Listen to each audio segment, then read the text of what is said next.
മറച്ചു വച്ചിരിക്കുന്നതാം പാപങ്ങളെയെല്ലാം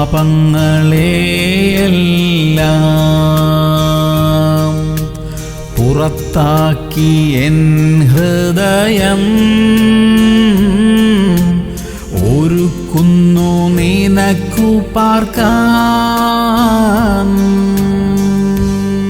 ഉൽപ്പത്തി 3:12 എന്നോട് കൂടെ ഇരിപ്പാൻ നീ തന്നിട്ടുള്ള സ്ത്രീ വൃക്ഷഫലം തന്നു, ഞാൻ തിന്നുകയും ചെയ്തു എന്ന് ആദാം പറഞ്ഞു. പ്രിയമുള്ളവരെ, തെറ്റു സംഭവിച്ചാൽ അതിനെ അംഗീകരിക്കണം, തിരുത്തണം. നാം ചെയ്ത തെറ്റിന്റെ ഉത്തരവാദി മറ്റൊരാളാണ് എന്ന് വരുത്തി തീർക്കാൻ ശ്രമിക്കുന്നത് നല്ല സ്വഭാവമല്ല. തെറ്റു ചെയ്തു പോയിട്ടുണ്ടെങ്കിൽ ആരോട് തെറ്റു ചെയ്തുവോ അവരോട് ക്ഷമ ചോദിക്കണം, ദൈവത്തോടും ക്ഷമ ചോദിക്കണം. ഇനി ആവർത്തിക്കുകയില്ല എന്ന് തീരുമാനിക്കണം. അപ്പോഴാണ് ദൈവം നമ്മെ അനുഗ്രഹിക്കുന്നത്. യേശു പറഞ്ഞു, പോക, ഇനി പാപം ചെയ്യരുത്. പ്രാർത്ഥിക്കാം. സ്വർഗീയ പിതാവേ, കുറവുകളെ തിരിച്ചറിയാൻ ഞങ്ങളുടെ കണ്ണുകളെ തുറക്കണമേ. ക്ഷമ ചോദിക്കാനും നിരപ്പ് പ്രാപിക്കാനുമുള്ള കൃപ തരണമേ. തെറ്റുകൾ ആവർത്തിക്കാതിരിക്കാൻ ഞങ്ങളെ സഹായിക്കണമപ്പാ.